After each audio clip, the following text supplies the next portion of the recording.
Yes, hydrogen में भाई beginner box 1।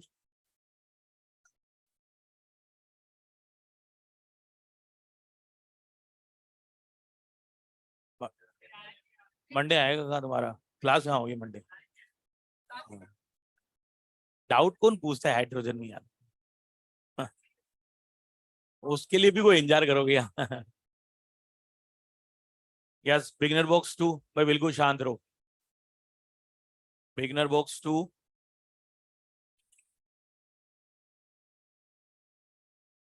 1 में 8 वाला। 8 में आयोडीन की रिएक्टिविटी सबसे कम है, तो हाइड्रोजन हैलाइड बनाना है। तो हाइड्रोजन की रिएक्शन आयोडीन से सबसे स्लो हो गई, तो रिएक्शन को फास्ट करने के लिए इसमें कैटलिस्ट डालना पड़ेगा, और बाकी सबकी रिएक्टिविटी ईएन के साथ बढ़ती जाती है। तो आयोडीन सबसे स्लो रिएक्शन बनेगा सबके साथ। यस, और बोलो। बिगनर बॉक्स 2 में एक्सरसाइज 1 में बोलो भाई। 9 वाला। ड्यूटेरियम पर positive charge density, bond energy बहुत ज्यादा हाई है, इसे रिएक्शन स्लो होगी। ऐसा रिएक्शन तो कोई मॉलिक्यूल की होती है, मॉलिक्यूल और मॉलिक्यूल के बीच का बॉन्ड तो क्या बताता है? बॉइलिंग पॉइंट, उससे रिएक्शन का कोई काम नहीं है। रिएक्शन हमेशा एक बॉन्ड की एनर्जी होती है। यस भाई, और 8 नंबर 6 वाला। लो की जगह बस आईपी कर दो, बस वहां केवल केवल आईपी लिख लो बस। यस, और बोलो भाई एक्सरसाइज 1 में 17। कैल्शियम मैग्नीशियम, इंप्यूरिटी कैल्शियम और मैग्नीशियम की है, तो जो सोडियम था अपने पास जियोलाइट में, उस सोडियम की जगह पर ने कैल्शियम मैग्नीशियम लेकर आए बस। अरे, SO4 किसका था? SO4 और क्लोराइड की इंप्यूरिटी है। मेन जो जियोलाइट में क्या चेंज हुआ, जियोलाइट तो सोडियम एल्यूमिनेट सिलिकेट था, उसके सोडियम की जगह पर केवल कैल्शियम मैग्नीशियम बदला है।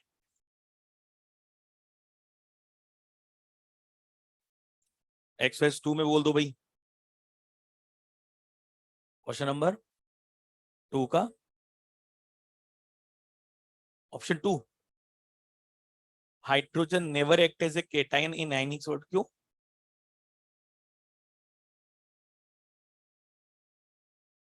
हाइड्रोजन इनकरेक्ट पूछ रहे तो ये तो करेक्ट हो गया ना?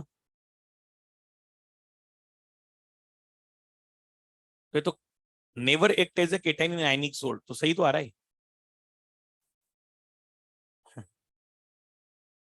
आई, आपको समझ में आ रहा है वो कि H पर -1 है, बिल्कुल सही है।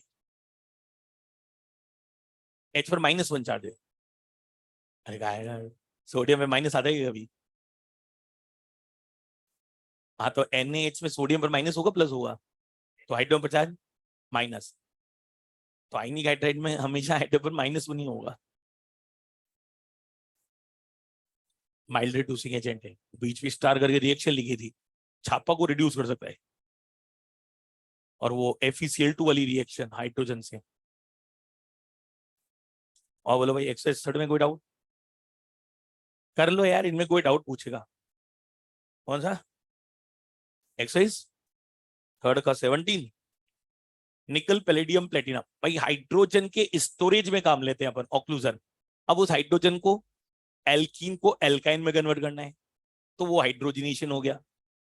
तेल को घी में कन्वर्ट करना है, वो हाइड्रोजनेशन हो गया। और कैटलिस्ट कैटालिटिक रिडक्शन के लिए तो अपन किसी रिएक्शन को रिड्यूस कराना है, हाइड्रो रिड्यूस कर रहे हैं, तो हाइड्रोजन लाए कहां से फिर अपन? तो दोनों में काम कर सकता है।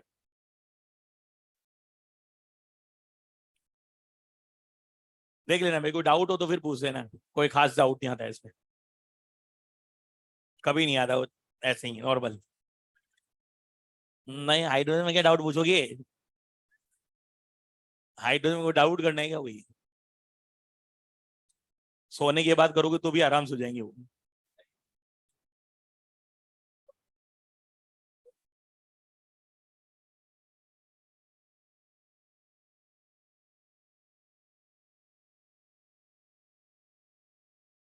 है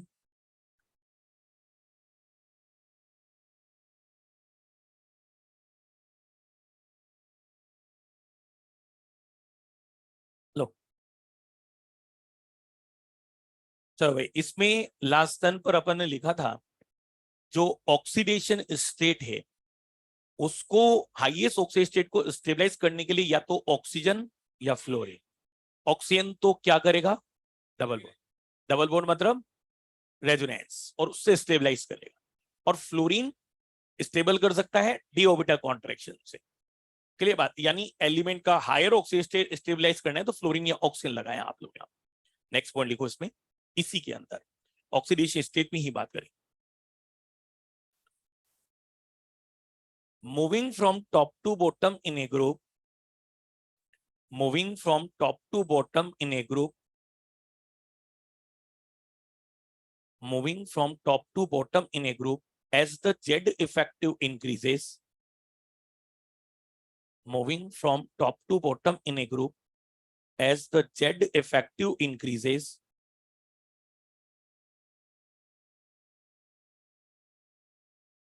metallic bond strength increases. As the Z effective increases, metallic bond strength increases. So higher oxidation state stability, higher oxidation state stability increases.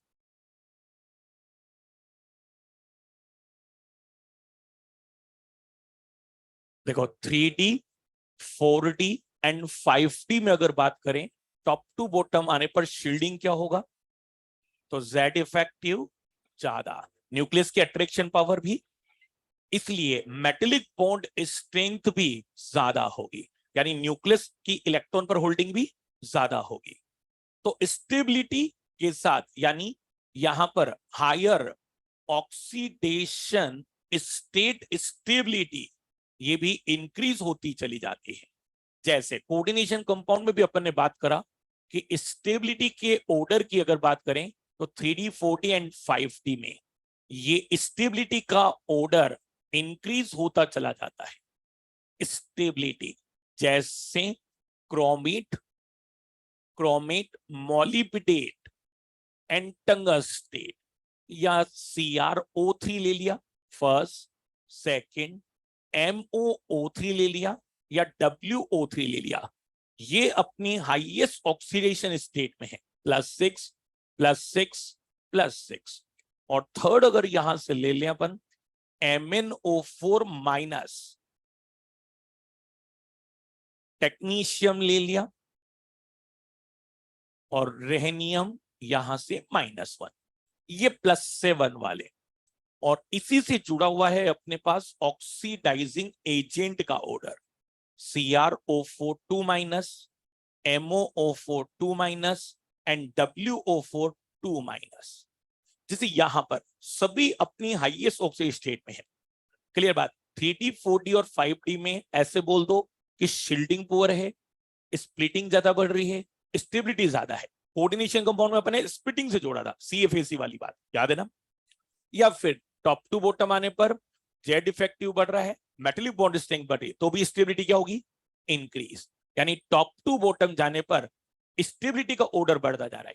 सब हाईएस्ट ऑक्सीडेशन स्टेट में है, इसलिए सभी बेहतरीन क्या होंगे, ऑक्सीडाइजिंग एजेंट।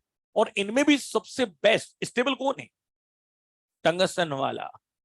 तो यहां पर टंगस्टन वाला स्टेबल, तो सबसे पहले डिसोशिएट कौन होगा, क्रोमियम। तो बेस्ट ऑक्सीडाइजिंग एजेंट कौन, क्रोमियम वाला। पहले भी किया था, बट क्वेश्चन यहां पर भी अगर मिलता है तो भी कर सकते हैं। अच्छा, यहां पर स्टेबिलिटी का ऑर्डर ये आ जाएगा, ये स्टेबिलिटी का ऑर्डर इस तरह का आ जाएगा। तो 3D, 4D अगर 5D में चल रहे हैं तो stability top to bottom increase, लेकिन स्टेबिलिटी ज्यादा है तो डिसोसिएशन कम। जैसे HOCl और HClO4, स्टेबिलिटी ज्यादा किसकी, but best oxidizing agent HOCl। Note करो। तो हाईएस्ट ऑक्सीडेशन स्टेट या तो क्रोमियम वाला कंपाउंड या मैग्नीज वाला कंपाउंड। मेटेलिक बॉन्ड स्ट्रेंथ अगर बढ़ रहा है तो एटम के वैलेंस शेल पर अट्रैक्शन फास्ट, तो इलेक्ट्रॉन के अनपेड में रहने की टेंडेंसी ज्यादा, ताकि जितना ज्यादा, जैसे क्रोमियम एनर्जी गैप कम था इसलिए अनपेड इलेक्ट्रॉन 6 तक मिल गए वहां पर, वरना 3D4 4s2 भी लिख सकते थे हम लोग अगर एनर्जी गैप ज्यादा होता तो। D और आपने क्रोमियम का कॉन्फ़िगरेशन क्या लिखा, क्यों लिखा, एनर्जी गेप कम है, तो न्यूक्लियस अगर अट्रैक्शन करेगा तो एनर्जी गेप और कम हो जाएगा, तो इलेक्ट्रॉन की स्लाइडिंग और आसानी से होगी, जितनी आसानी से होगी अनपेयर्ड इलेक्ट्रॉन बढ़ेंगे, नंबर ऑफ बॉन्ड्स ज्यादा होंगे, तो ऑक्सीडेशन स्टेट और बढ़ता जाएगा।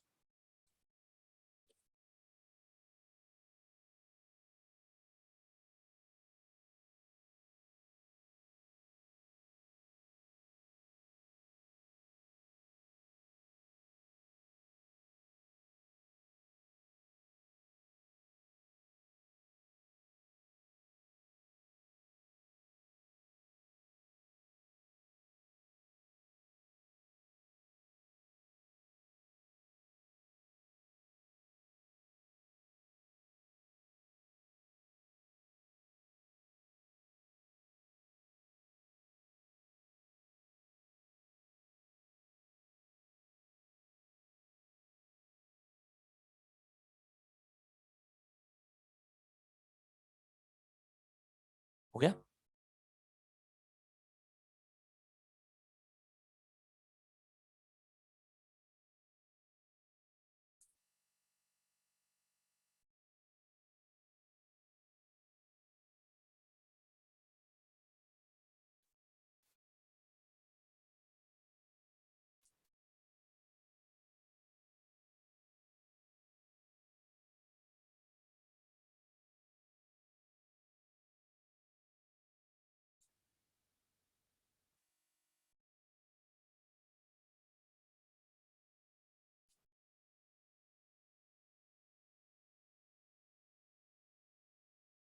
Next point,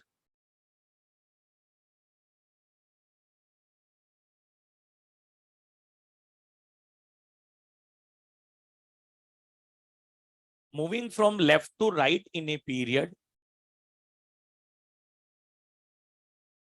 moving from left to right in a period,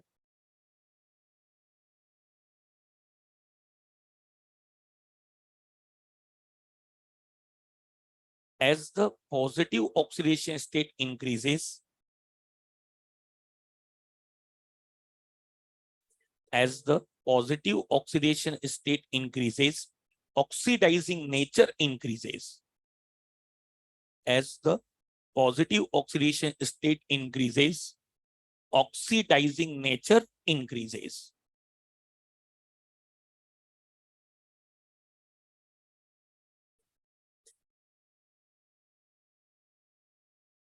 देखो पीरियड में तो ऑक्सीडेशन स्टेट बढ़ता जा रहा है, और जितना ज्यादा हाई ऑक्सीडेशन स्टेट होगा उतना ही बढ़िया ऑक्सीडाइजिंग एजेंट या रिड्यूसिंग एजेंट, ऑक्सीडाइजिंग एजेंट।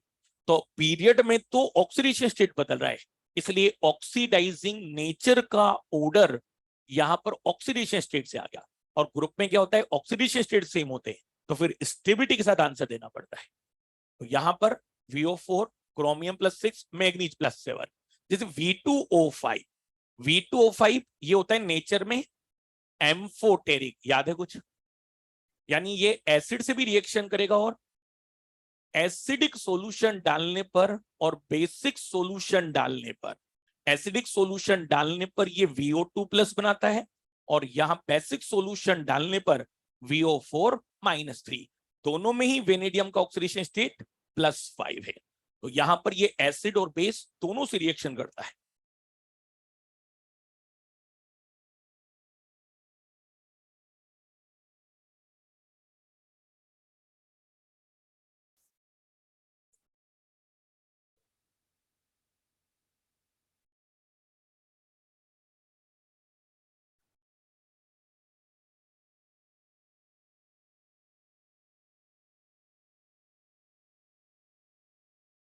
बिल्कुल ऐसे बोल सकते हो।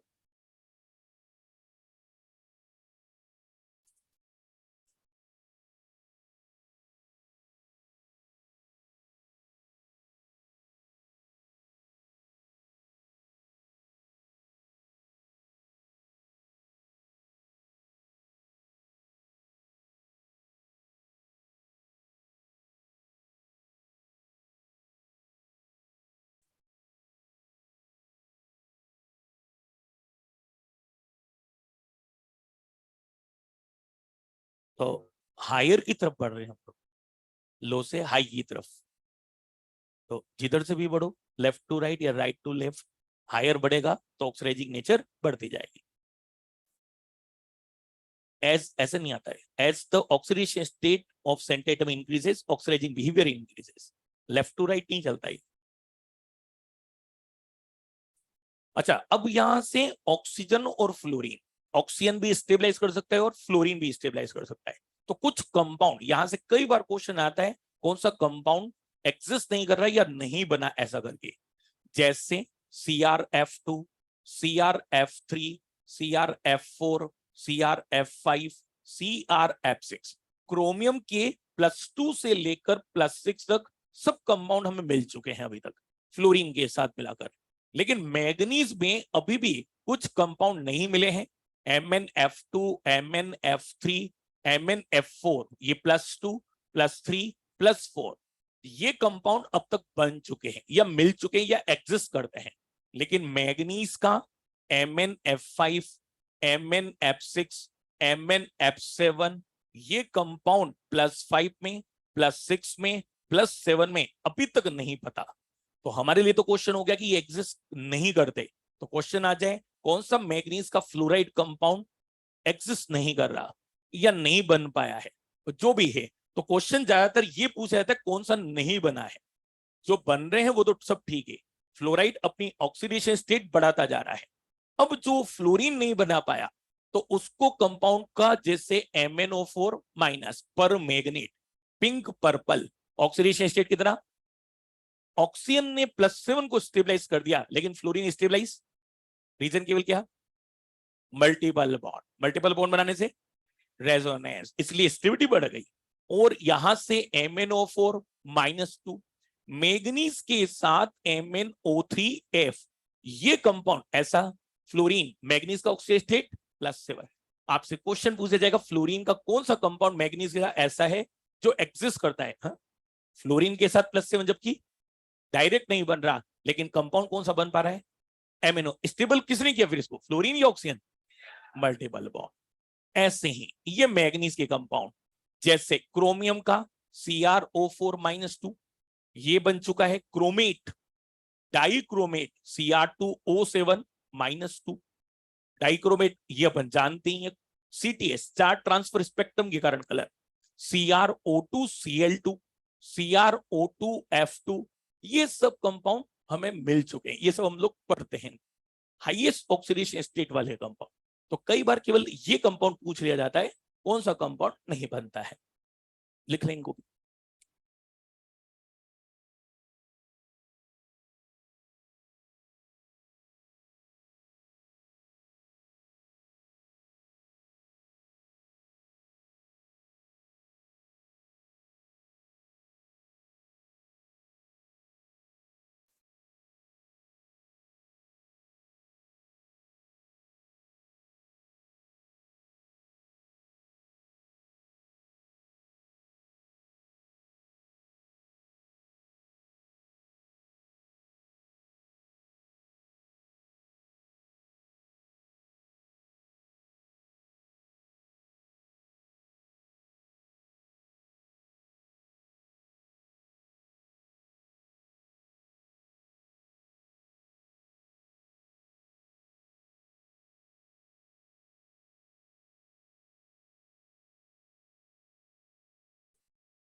आंसर है कुछ इसका?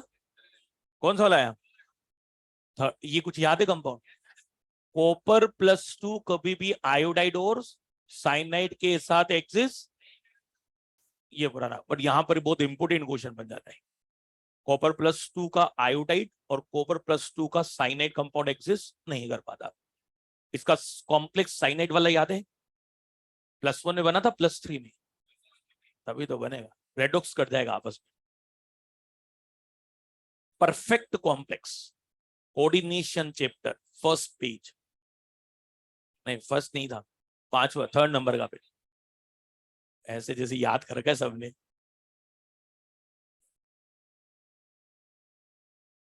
हाँ भाई, कौन सा? MnO4-, ये पर मैग्नेट, ये मैग्नेट पर हमेशा बड़े वाले में लगता है। हाँ तो पढ़ लिया भाई, कोऑर्डिनेशन अमाउंट बढ़ गया है। अगर ये करो क्वेश्चन भाई, ये याद है पैरामैग्नेटिक नेचर? फॉर्मूला याद है इसका? Periodic table test number 1, formula क्या था? √n+2, √n+2 Bohr magneton. निकाल दो भाई आंसर फटाफट।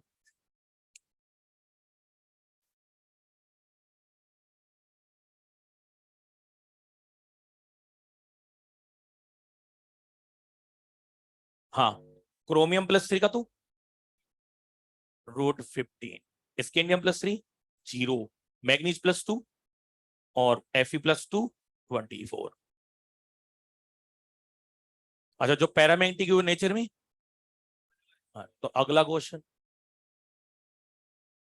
कॉन्फ़िगरेशन पता होना चाहिए बस, अनपेड इलेक्ट्रॉन तो निकल के आएगा हमसे। बोलो क्या आंसर आ गया?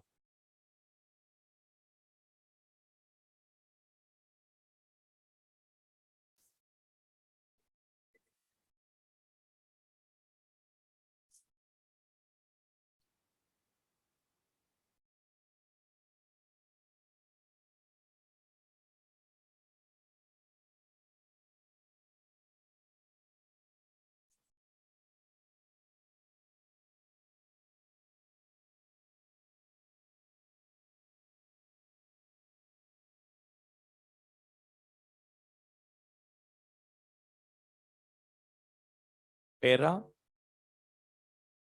पैरामैग्नेटिक नेचर, मतलब ये भी क्वेश्चन यहाँ का सबसे इंपॉर्टेंट रहता है। तो एक तरह से हेडिंग डाल दे कि पैरामैग्नेटिक है, अनपेड इलेक्ट्रॉन।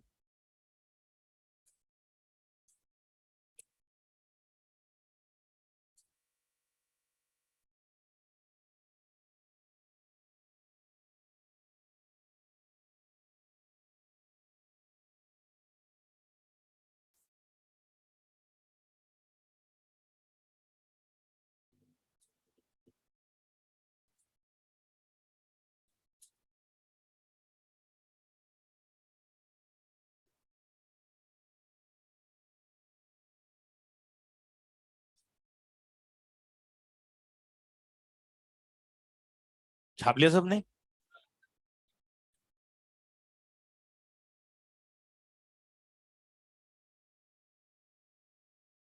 हो गया?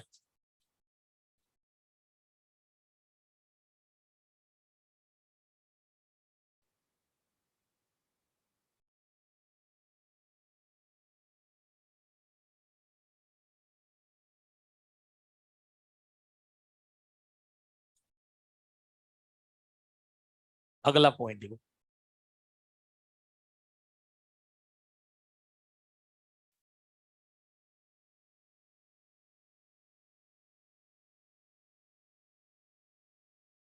D block metal ion, D block metal ion has more complex formation tendency.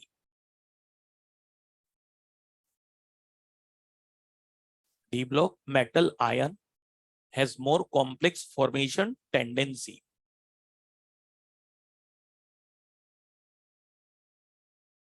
Complex बनाने के लिए 3 पॉइंट कौन कौन से? Small size, positive charge density और वैकेंट ऑर्बिटल, तीनों लिखे अपन ने पहले ना, बस इतना लिखो, complex formation tendency. Next point, -1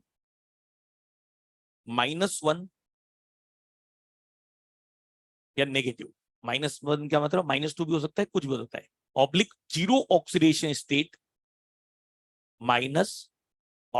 zero oxidation state of metal atom,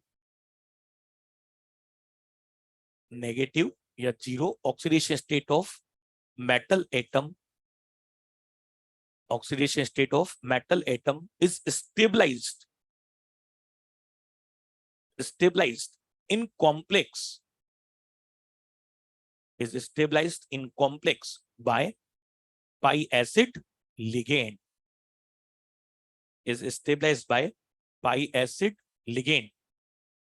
in कौन सा बॉन्डिंग, सिनर्जिक बॉन्डिंग। तो भैया वो टॉपिक जो था वो यही दिया हुआ था हमें डी ब्लॉक में, तो क्वेश्चन वो पहले अपन ने पढ़ लिया, बस उस लाइन को एक बार वापस रिवाइज कर रहे हैं।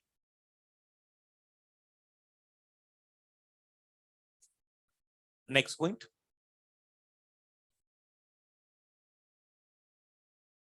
डी ब्लॉक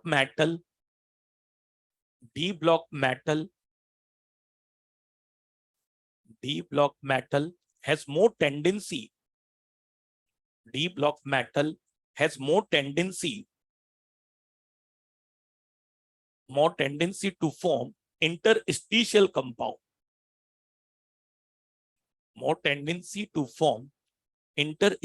compound, किसके साथ बनाएगा, ब्रैकेट में लिख लो, बोरोन, कार्बन, नाइट्रोजन और हाइड्रोजन। क्लियर। अच्छा, यहां से जो डी ब्लॉक मेटल हैं उनके जो वॉइड्स हैं उनके बीच में आके जैसे ये एटम फंस जाएगा, वॉइड्स क्या हो गए, फुलफिल, यानी जो पहले वैकेंट स्पेस थी अब वो खत्म। तो इसके कारण इन कंपाउंड की मेटल के कंपैरिजन में हार्डनेस और बढ़ गई, मेल्टिंग पॉइंट और रिएक्शन। अब रिएक्शन की अगर बात करें तो इनर्ट बिहेवियर बढ़ेगा या रिएक्टिविटी और बढ़ेगी, इनर्ट बिहेवियर। रिएक्टिविटी क्या हो जाएगी, कंडक्टिंग नेचर का। तो इस तरह के बिहेवियर यहां से मिलते हैं। आगे लिख लो इसमें, with respect to metal atom, with respect to metal atom,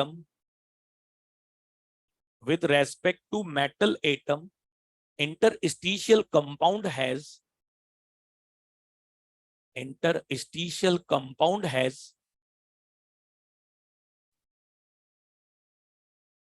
more melting point,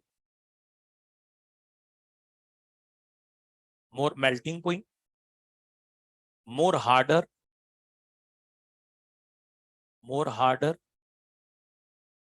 less reactive, या ब्रैकेट में लिख लो inert behaviour.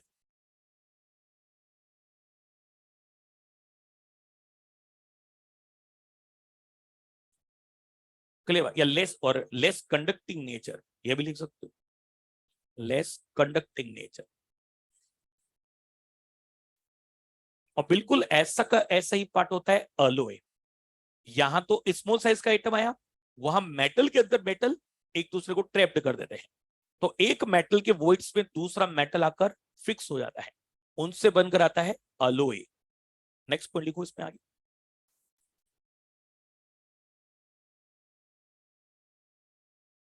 due to presence of vacant orbital, due to presence of vacant orbital,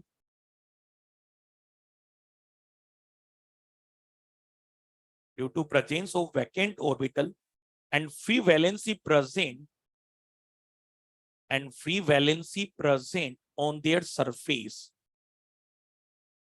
due to presence of vacant orbital and free valency present on their surface, d block metal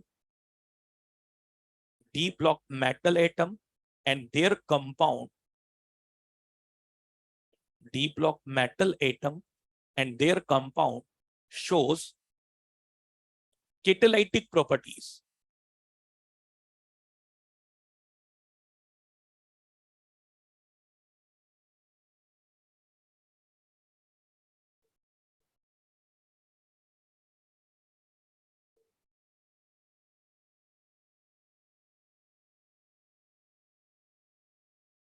Shows catalytic properties. देखो catalyst का ये एक बढ़िया paragraph पूरा NCERT में दिया हुआ है यहां से। अब कौन सा इसमें एक मैच द कॉलम आने के पूरे चांस रहते हैं डी ब्लॉक से। कौन कौन से नाम लिख रहा हूं, ऐसे लिस्ट में नाम लिखते जाना और उसको फिर आंसर अपने आप भरते जाना, क्योंकि हम लोग पूरा कवर कंप्लीट करके आए, तो यहाँ केवल बस उसको रिवाइज करने वाला है पार्ट है। यहाँ लिखो हेबर प्रोसेस, नाम सुना है? उसमें कैटलिस्ट क्या था? आयरन। छोड़ दो, जब भी फ्री हो तब आराम से भरते रहे, बस नाम लिखो Haber process. Haber process, Ostwald process, क्या बनाया था? अमोनिया या सल्फ्यूरिक एसिड? HNO3, क्या बात। ऑस्टवाल्ड प्रोसेस लिखा। कॉन्टेक्ट प्रोसेस, कैटलिस्ट लिखना है इनकी, कैटलिस्ट बाद में। हाँ, कॉन्टेक्ट प्रोसेस। डिकोन्स प्रोसेस, क्लोरीन बनाने के लिए यूज। डिकोन्स प्रोसेस, डिकोन प्रोसेस लिख लिया पहले से। डिकोन प्रोसेस। अच्छा, एक बहुत ही फैंटास्टिक जिगलर नाटक कैटलिस्ट लिख लो। हाँ, पॉलीथीन एल्कीन के पॉलीमराइजेशन में काम आता है, लिख लो। क्वेश्चन आएगा, फैंटास्टिक क्वेश्चन याद। जिगलर नाटक कैटलिस्ट, ऑर्गेनोमेटेलिक कंपाउंड में पढ़ा था। नेक्स्ट देखो विल्किंसन कैटलिस्ट, रेडियम का hydrogenation of alkene. Wilkinson, Wilkinson catalyst.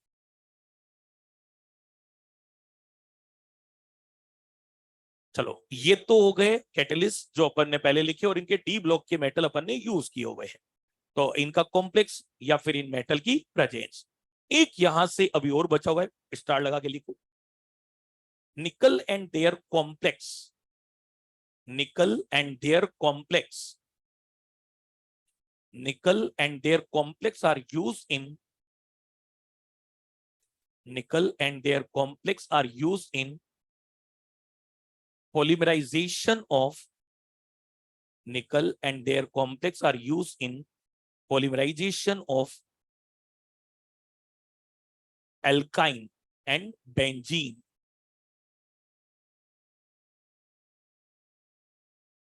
alkyne and benzene, clear? Benzene वगैरह इनके या फिर एल्काइन वगैरह के लिए हम लोग निकल कॉम्प्लेक्स का यूज करते हैं। नेक्स्ट पॉइंट लिखो। Due to their comparable size, due to their comparable size, नहीं अगला पॉइंट बिल्कुल separate. Due to their comparable size, D block metal, D block metal has more tendency to form, D block metal has more tendency to form alloy. D block metal has more tendency to form alloy. And with respect to metal, with respect to metal, alloys are, first point, more harder, more melting point, less conducting, ductile nature, less या more, less hard बन गया तो ductile nature और less ductile।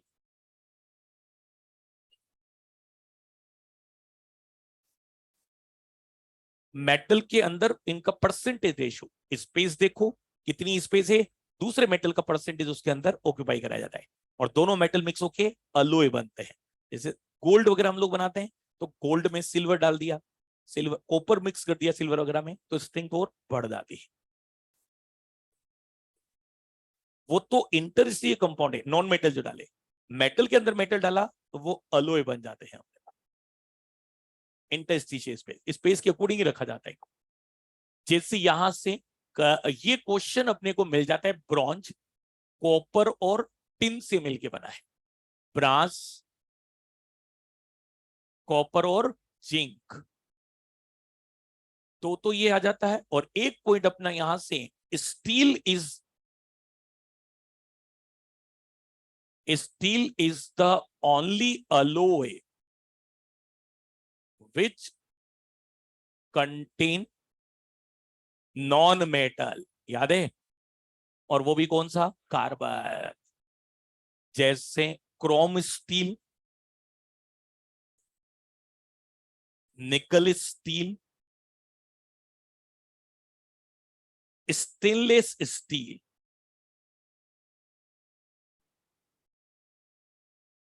Chromium iron के साथ carbon, निकल और iron के साथ कार्बन, क्रोमियम निकल और आयरन के साथ कार्बन।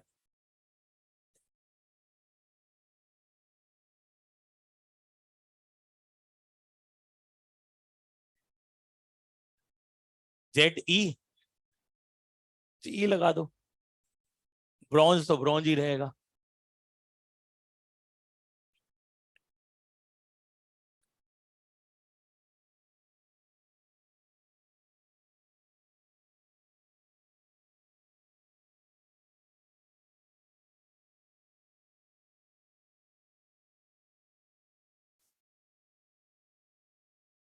और वो स्पेलिंग मिस्टेक हो और वहां आ जाए नेट में तो बोनस नहीं करेंगे, ये बात याद रखना। कोई क्लेम भी नहीं कर पाएगा।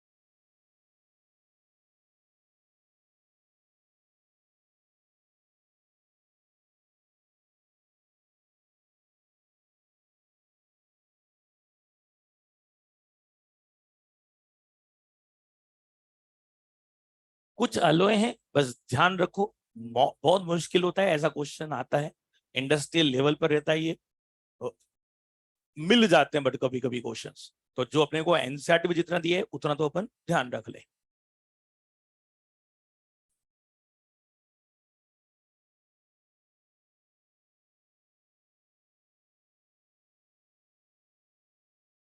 चलो ये तो था डी ब्लॉक की जनरल प्रॉपर्टीज। अब इसकी बात करें एक्वस मीडियम में, यानी इन मेटल आयन को वाटर में डालना है। क्लियर बात, ये तो नॉर्मल इनके सोलिड स्टेट वाली प्रॉपर्टीज रहती हैं या गैस स्टेट वाली। वाटर के अंदर अगर डाल दें तो जैसी वाटर में डालेंगे, वाटर में डालने पर पॉइंट बनता है ई नॉट। ई नोट मतलब SRP एंड SOP। SRP का मतलब,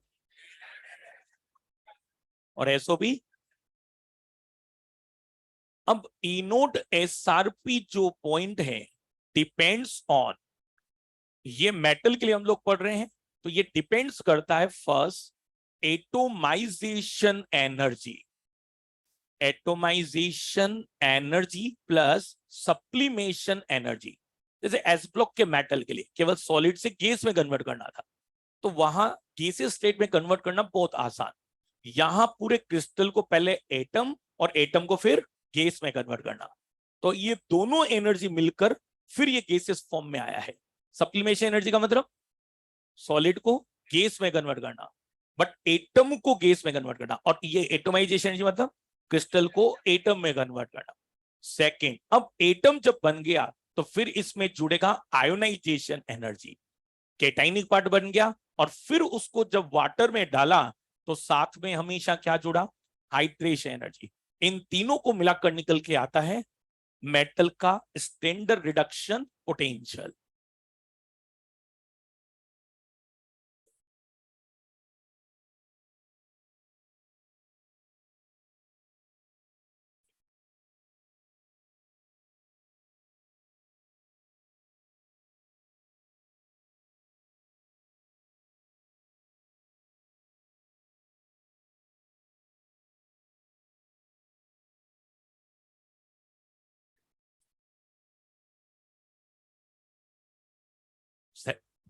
कोई भी एटम आयोनाइज होगा, क्रिस्टल कभी आयोनाइज नहीं होता।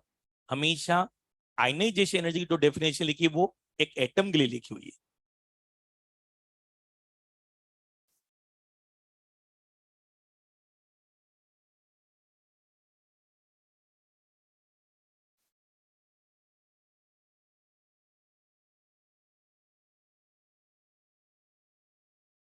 हीलियम वाला आंसर जो अपन लोग पढ़ लेते होता, बट उसका इंडियम वाला भी सही है, बट वो उन्होंने दिया नहीं बस, इसलिए वो गलत रह गया बच्चों के लिए। बाकी उसमें कोई प्रॉब्लम नहीं है, मतलब वो एक जनरल स्टेटमेंट था।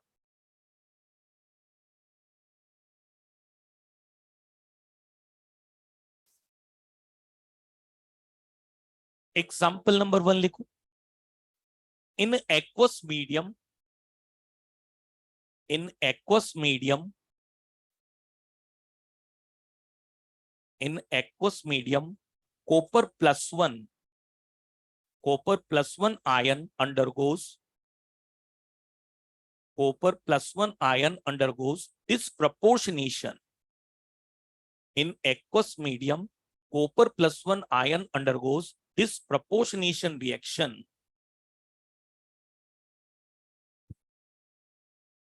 क्लियर? देखो कॉपर +1 ये एक्वस मीडियम में, और यहां कॉपर +2 ये एक्वस, यहां पानी में डाल दिया तो वाटर में डालने पर ये एक्वस मीडियम में आ गया। +1 से +2, ऐसे +1 में हम लोग पढ़ के आए हैं, अगर पानी में डाले बिना बात करें, कॉपर का कॉन्फ़िगरेशन होता है 3d10 4s²। लेकिन अगर इसके जनरल कॉन्फ़िगरेशन की बात करें तो 3d9 और 4s2। माना तो ऐसा ही होगा, लेकिन 3d और 4s में एनर्जी गैप, इसलिए इलेक्ट्रॉन स्टेबिलिटी को मेंटेन करने के लिए कहां भागा? 4s से 3d के अंदर। और इसीलिए कहीं ना कहीं हमें लगता है जैसे क्रोमियम, आप में से किसी ने पूछा भी इसे, क्रोमियम में ये +1 क्यों नहीं बनाता? भाई उसका नॉर्मल अगर कॉन्फ़िगरेशन देखा जाए तो वो तो 4 और s2 वाला होगा, बट वो स्टेबिलिटी को मेंटेन करने के लिए एटम में भागता हुआ, लेकिन जब प्रॉपर्टी शो करता होगा तो अपने नॉर्मल बिहेवियर में काम करता होगा। जैसे कॉपर, कहीं ना कहीं 4s में कितने इलेक्ट्रॉन? 2। यानी प्रॉब्लम यही है कि कॉपर कहीं ना कहीं +2 ऑक्सीडेशन स्टेट शो जरूर करता है। अब जैसे एक्वस मीडियम में बात करें, कॉपर +1 की स्टेबिलिटी बहुत ज्यादा D10 है, स्टेबिलिटी है। लेकिन जब जब ये इलेक्ट्रॉन, जैसे ही एक इलेक्ट्रॉन निकाला, s वाला इलेक्ट्रॉन कूदकर सीधा कहां भागा? D10। तो हमारे पास नॉर्मल आया कि D10 कॉन्फ़िगरेशन यानी कॉपर 3d10 4s1 शो करता है। तो हमने नॉर्मल बिहेवियर के अकॉर्डिंग बात करी कि ठीक है, स्टेबिलिटी के अकॉर्डिंग बात करो। बट कॉपर जैसे पानी में डाला, कॉपर +2 बना। अब जरा यहां से ये देखो कि +1 और +2 में किसका पॉजिटिव चार्ज ज्यादा है? पॉजिटिव चार्ज अगर ज्यादा होगा तो Z इफेक्टिव भी, तो फिर इसकी हाइड्रेशन एनर्जी भी। यानी एक्वस मीडियम में अगर बात करें तो एक्वस मीडियम में कॉपर +1 और कॉपर +2 में ज्यादा स्टेबल कौन होगा? रीजन केवल क्या? Hydration energy. जितना ज्यादा पॉजिटिव चार्ज, हाइड्रेशन उसका उतना ही ज्यादा। प्रोसेस कैसा? एक्सो या एक्सो। अब यहां से ये +1 से +2 बना, बट +1 से जब +2 आ रहे हैं तो कौन सा वाला इलेक्ट्रॉन निकला कॉपर से, पहला या दूसरा? यानी आयोनाइजेशन एनर्जी। और आयोनाइजेशन एनर्जी कैसा प्रोसेस, एंडो या एक्सो? एंडोथर्मिक। कॉपर +1 से कॉपर +2 में गया तो सही, लेकिन सेकंड इलेक्ट्रॉन था, और वो निकला कहां से? वो निकला कौन से कॉन्फ़िगरेशन? D10। क्योंकि हम ये मानते हैं कि एक इलेक्ट्रॉन निकालने के बाद s वाला इलेक्ट्रॉन कहां छलांग लगाता है, और d में कितने इलेक्ट्रॉन हो गए? 3। यानी इलेक्ट्रॉन निकालना बहुत, आयनाइजेशन एनर्जी की वैल्यू बहुत। कॉपर की सेकेंड आयनेशन एनर्जी बहुत ज्यादा हाई मिलती है, और वो एंडो या एक्सो, एंडो। और यहां साथ में आ रहा है कौन सी एनर्जी, यानी एक तरफ तो एंडो और एक तरफ ये बहुत कुछ एक दूसरे को कंपनसेट कर पाते हैं।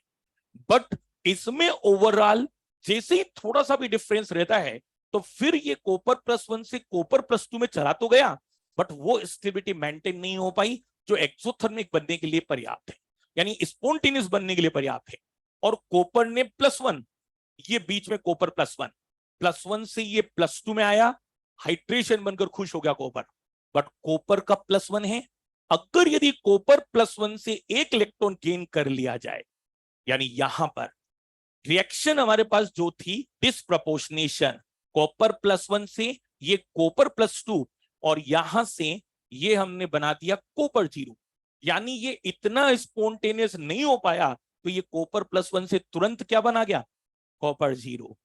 इलेक्ट्रॉन लूज हुआ या गेन हुआ, और जब इलेक्ट्रॉन गेन होगा तो ये एक्सो या एंडो, एक्सोथर्मिक। तो ये रिएक्शन पूरी तरह से कंपनसेट नहीं हो पा रही, इतना हाइड्रेशन एनर्जी का डाटा नहीं मिल पाया कि रिएक्शन ओवरऑल स्पॉन्टेनियस बन पाए। तो copper plus one electron gain करके सीधा किस में आ गया, और हमें पता है कॉपर की एटोमाइजेशन एनर्जी ज्यादा है, तो यहां पर हाई एटोमाइजेशन एनर्जी, क्योंकि कॉपर अकेला ऐसा है जो केवल क्या शो करता है, प्लस वन। तो कॉपर की प्लस वन में, यानी इधर प्लस टू है, हाइड्रेशन हुआ, लेकिन प्लस वन से कहां जाना आसान है, जीरो में। जीरो में जब जाएगा तो ये इलेक्ट्रॉन लूज करेगा या गेन करेगा, और गेन करते प्रोसेस कैसा हो गया, यानी रिएक्शन बहुत ज्यादा क्या हो गई, स्पॉन्टेनियस रिएक्शन। इसलिए कॉपर प्लस वन से क्या बना, डिसप्रपोर्शनेशन, इसी का ऑक्सीडेशन और इसी का क्या हुआ, रिडक्शन। और ये स्पॉन्टेनियस बनने का काम किसने करवाया, हाई एटोमाइजेशन, क्योंकि बाकी और कोई element plus one oxidate state show नहीं कर। नोट करो। लेकिन क्वेश्चन अगर आ जाए नॉर्मल, अगर गैसेस स्टेट की बात करें नॉर्मल में, तो कॉपर का कौन सा ज्यादा स्टेबल है, प्लस वन, और एक्वस मीडियम में ज्यादा स्टेबल, रीजन केवल क्या दोगे, हाइड्रेशन एनर्जी।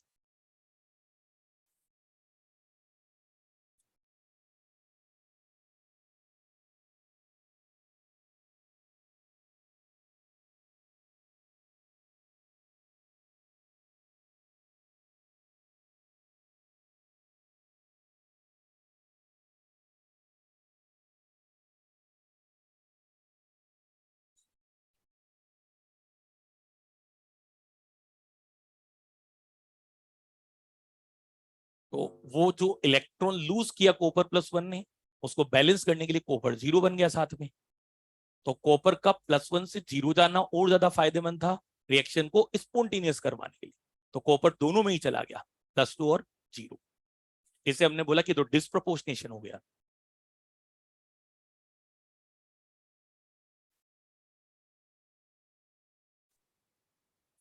और कॉपर का जब प्लस टू प्लस वन से ज्यादा स्टेबल हो गया एक्वस में, इसलिए कॉपर को हमने ट्रांजिशन एलिमेंट माना, कि कॉपर में प्लस टू भी बनता है, क्योंकि अगर अकेला प्लस वन बनता तो फिर वो ट्रांजिशन एलिमेंट में काउंट नहीं हो पाता।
नेक्स्ट एग्जांपल देखो, क्रोमियम प्लस टू और प्लस थ्री एक्वस में डाला, डी ब्लॉक के मेटल आयन है, वाटर कैसा लिगेंड,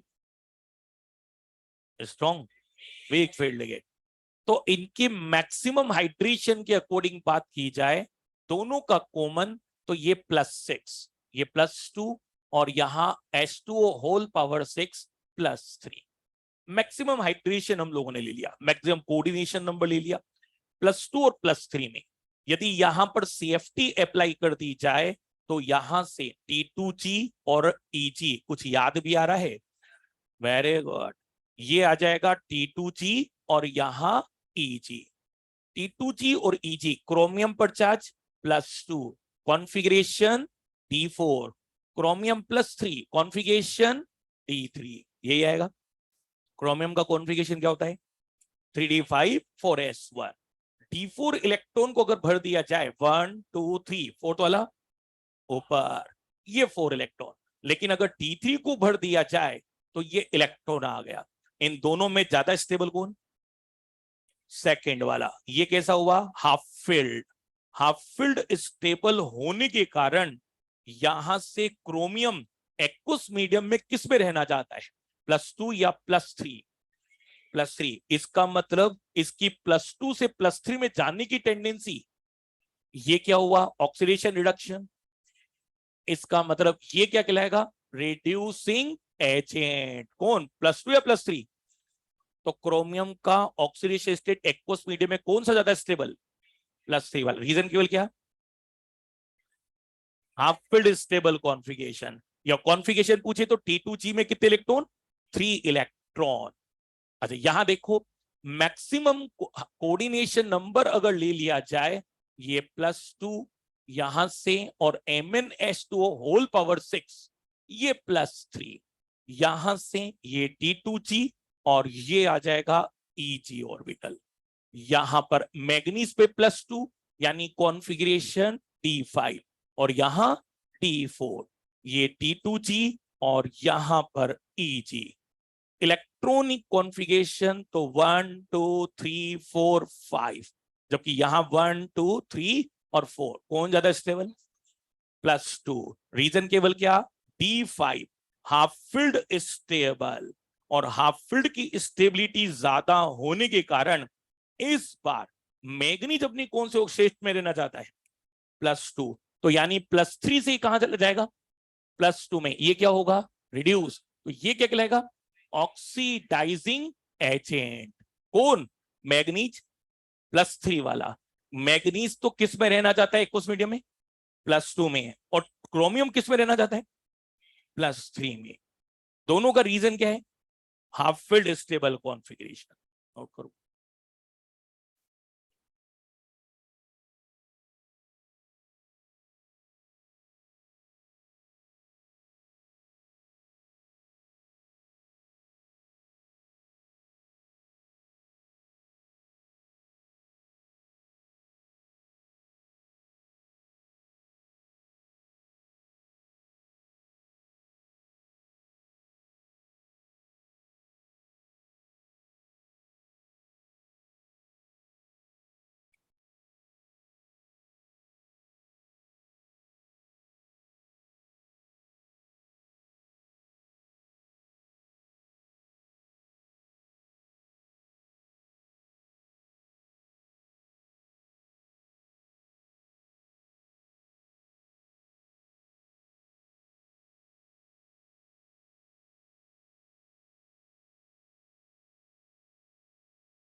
चार्ट तो नॉर्मल में हम लोग लेते जो वर्नर ने बोला कि भाई 4 वाला कंपाउंड तो बनता ही है, हायर कोऑर्डिनेशन नंबर बढ़ता ही चला जाता है, जितने ज्यादा कंपाउंड बनते जाएंगे स्टेबिलिटी और बढ़ती चली जाएगी। तो 4 तो अपन को नॉर्मल कंपाउंड बनाना हो तब ले, बट वाटर डाल रहे हैं तो हाइड्रेशन तो होता ही चला जाएगा एक्सेस में, तो मैक्सिमम हमने कहा 6 तक लिया जा सकता है। पर दोनों को सेम कोऑर्डिनेशन नंबर में लेना था, 4 भी लोगे तो भी कोई चेंज नहीं आ रहा उसे, पर दोनों को सेम कोऑर्डिनेशन में, तो फिर अपना थ्योरी बनती रहती है।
हाँ भाई, फर्स्ट क्वेश्चन, मोर स्टेबल क्या आ जाएगा, क्रोमियम प्लस 3। मेटल प्लस 3 से मेटल प्लस 2 पे जाने की टेंडेंसी, कौन सा जाएगा, मैग्नीज, और प्लस 2 से प्लस 3 क्रोमियम, कौन सा जाएगा, Mn+3। ऑक्सीडाइजिंग एजेंट जो रिड्यूस हो जाए, रिड्यूस वो होगा जिसके जाने की टेंडेंसी ज्यादा हो।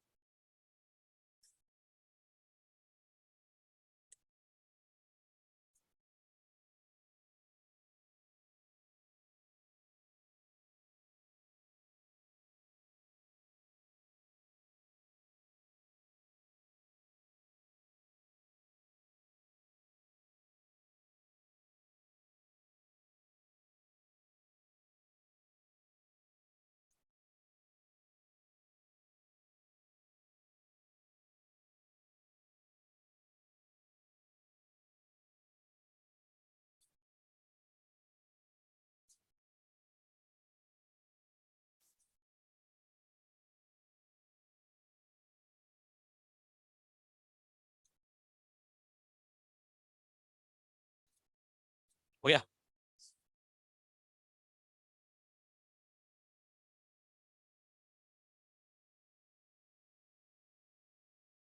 यहां से पॉइंट लिखो इसमें,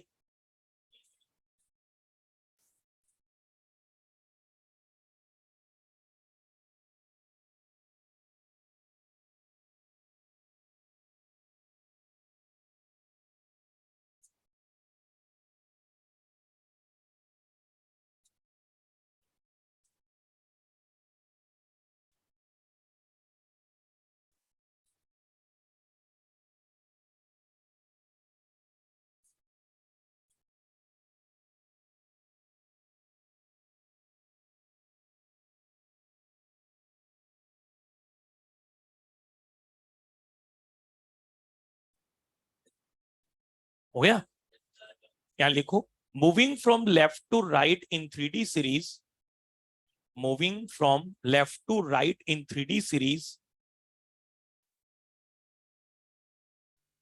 moving from left to right in 3D series, as the Z effective increases,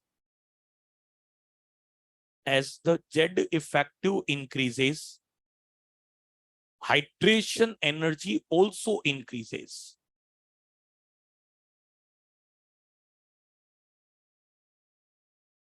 Hydration energy also increases. So E not M+3 से M+2 में जाने की tendency,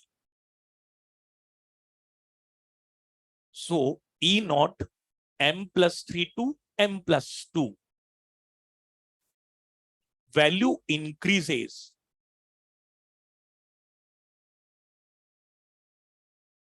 and it is maximum positive for cobalt. Clear? अच्छा यहां देखो +3 से +2, कौन सा मेटल ऐसा है जो केवल +2 ही बनाता है 3D में? जिंक। यानी जिंक की +2 में जाने की टेंडेंसी, ऐसा बोला जाता है कि अगर आपने +3 बना दिया तो उसको +2 में ही जाना है, वो +3 बनाएगा ही नहीं। बट प्रॉब्लम ये कि मेटल जिंक का +3 कहां से लाए? कॉपर कहता है केवल कौन सा ऑक्सीजन स्टेट, +1 एंड +3 नहीं। और निकल का वाटर कॉम्प्लेक्स में +3 नहीं बनता, +3 कंपाउंड बनाता है बट वाटर के साथ कॉम्प्लेक्स का फॉर्मेशन नहीं होता। तो अपने पास जो डाटा की लिस्ट है डी ब्लॉक में, वहां पर निकल, कॉपर और जिंक के लिए बिल्कुल डैश दिखाया हुआ है। केवल हाईली पॉजिटिव लास्ट कहां तक? कोबाल्ट तक। ये कोबाल्ट का +3 में ये वैल्यू मैक्सिमम क्या है? पॉजिटिव है नेगेटिव? क्या लिखा? Maximum positive for cobalt. Next point,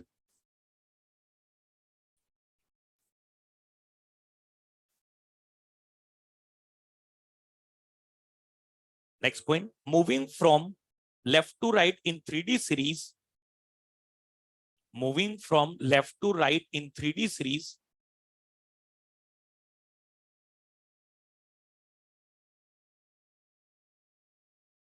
due to more atomization energy, due to more atomization energy,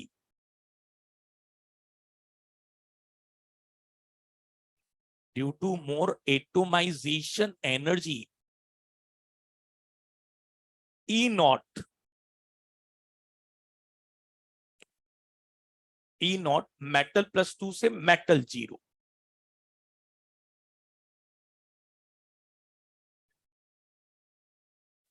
due to more atomization energy, E naught metal +2 से metal 0। अब metal 0 में जाने की टेंडेंसी, कॉपर। कॉपर ही एक ऐसा है जो सीधा मेटल किस में चला जाता है? +1 और 0 में, क्योंकि मेटल अकेला कॉपर ऐसा है जो +1 बनाता है। तो यहां लिखो E naught value, E naught metal +2 to M0 value is only positive for, is only positive for copper metal, is only positive for copper metal and rest element has negative value.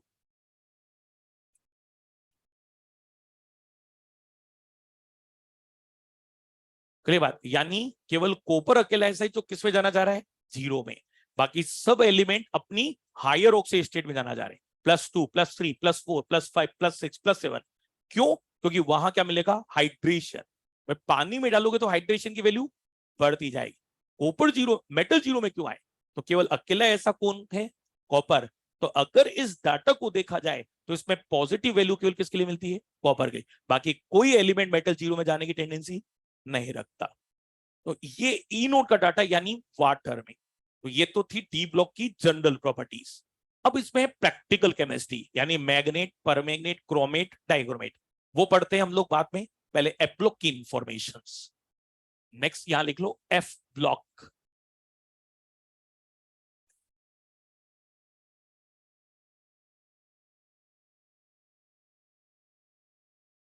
F block के बारे में,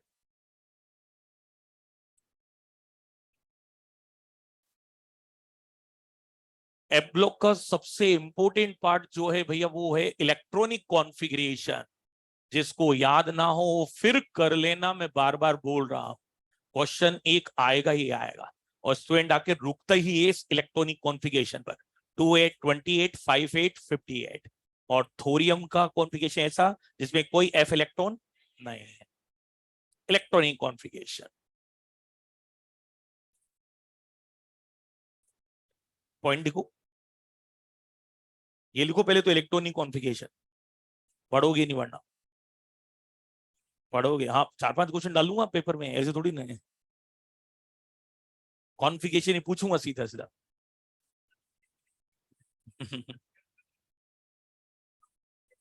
यहां इसमें लिखो F block element are present in F block elements are present in group number third B. Group number third B. So they shows general oxidation state. So they shows general oxidation state +3. So they shows general oxidation state +3 in their compound.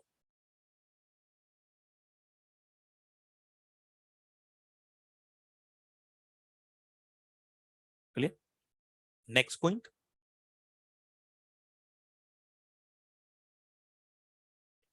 Actinoid contraction is more effective. Actinoid contraction is more effective than lanthanoid contraction. Is more effective than lanthanoid contraction. So actinoid series element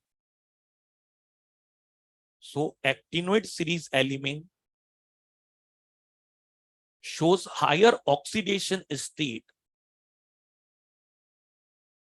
So actinoid series element shows higher oxidation state than lanthanoid series.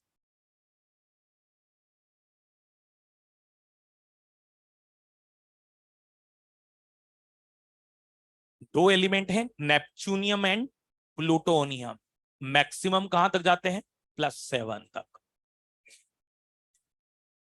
Neptunium और plutonium यही वो दो element है जो traces होकर मिले हैं, जमीन में नहीं मिले, बट ये पिच ब्लेंड के साथ मिले, इसलिए 92 + 2 हो गए natural element. Total natural element 94।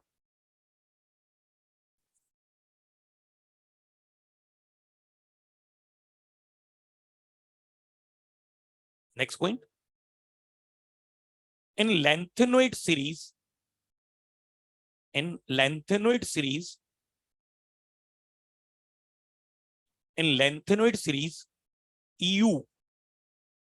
europium has maximum atomic radius.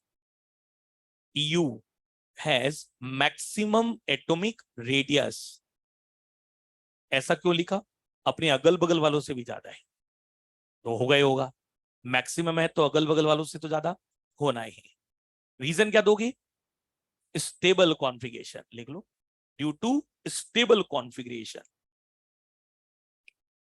Due to stable configuration.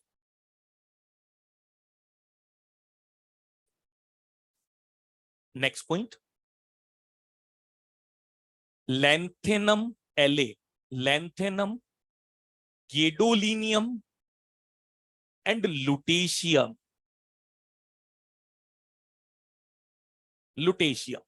Lanthanum, gadolinium and lutetium has less value of third ionization energy. Has less value of third ionization energy due to stable configuration.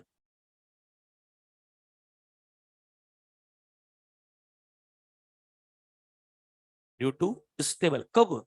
Electron lose करने के पहले या बाद में? बाद में भाई, बाद में। लेंथेनम देखो, ये डी ब्लॉक का एलिमेंट, इसका कॉन्फ़िगरेशन है 5d1 6s2। कितने इलेक्ट्रॉन निकालेगा और उसके बाद आ जाएगा इनर्ट गैस। गैडोलिनियम की अगर बात करें 4f7 5d1 और 6s2, कितने इलेक्ट्रॉन निकालने के बाद स्टेबल आया? 3, यानी थर्ड इलेक्ट्रॉन निकालने की टेंडेंसी बहुत ज्यादा, आईपी बहुत लो। लुटेशियम की बात करें 4f14, 5d1 और 6s2 कितने इलेक्ट्रॉन निकाल देगा, इसलिए थर्ड आईपी की वैल्यू तीनों में बहुत कम है। यहां तो कैसा कॉन्फ़िगरेशन आएगा, फुलफिल्ड स्टेबल, बट इसके 4f7 आएगा। और हाफ फील्ड की स्टेबिलिटी कैसे पता करेंगे, एक्सचेंज एनर्जी, जो निट ने आंसर दिया, मोर एक्सचेंज एनर्जी, मोर एक्सचेंज एनर्जी। तो गैडोलीनियम में थर्ड आईपी की वैल्यू कम, तो 4f7 स्टेबल कॉन्फ़िगरेशन तो आया, बट रीजन अपने को क्या देना था, एक्सचेंज एनर्जी, क्योंकि हाफ फील्ड की स्टेबिलिटी हमेशा एक्सचेंज एनर्जी से बताई जाती है। फुलफिल्ड स्टेबल बोल सकते हैं, बट हाफ फील्ड को स्टेबल बोला केवल एक्सचेंज एनर्जी के कारण।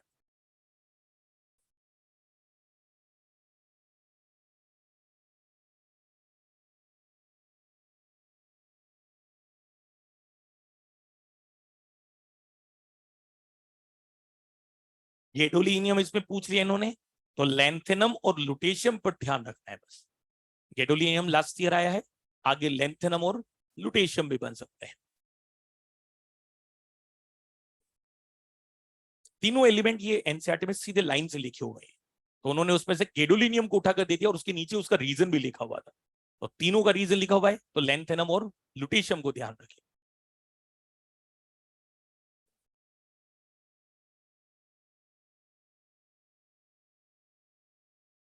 नेक्स्ट पॉइंट, कॉन्फ़िगरेशन याद रखना। मैंने तो लिख दिए ऐसे ही फटाफट फटाफट, छाप भी लिया आप लोगों ने। कई तो सोच रहे होंगे पता नहीं कैसे लिख रहे, तो याद करना है।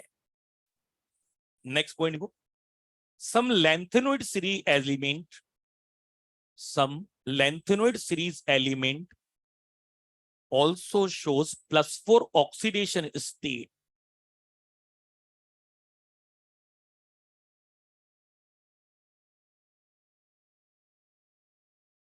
Some lengthenoid series element also shows +4 oxidation state.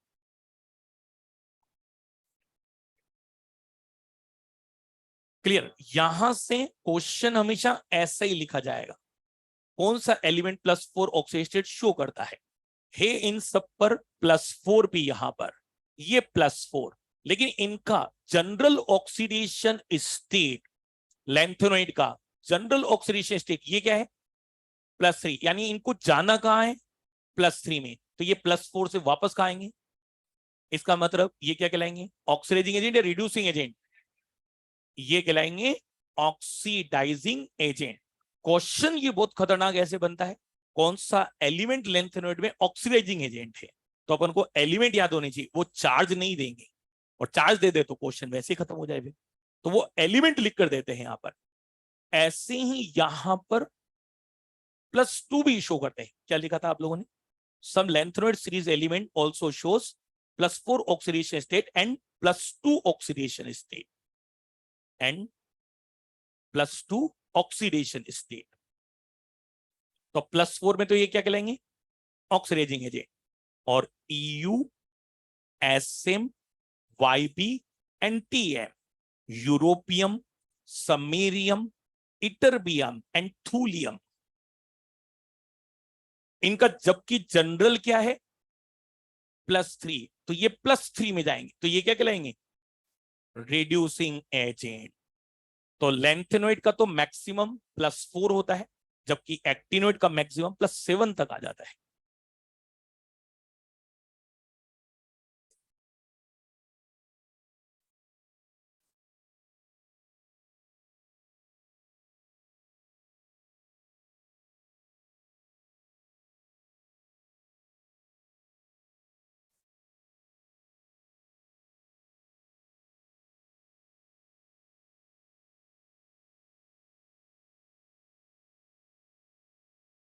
Trick बना लेना, याद कर लेना, बाद में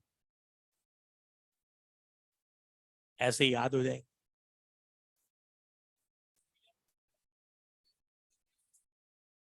लगातार है, उसके बाद भी लिख लेना। नेक्स्ट पॉइंट लिख लो,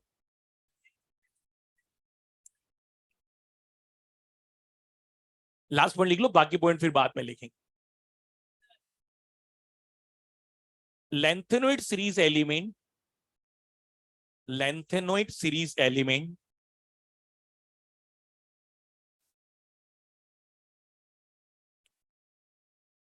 lengthenoid series element also has more tendency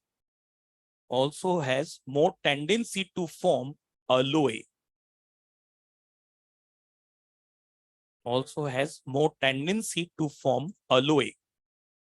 alloy में एक इसका बहुत फेमस alloy मिश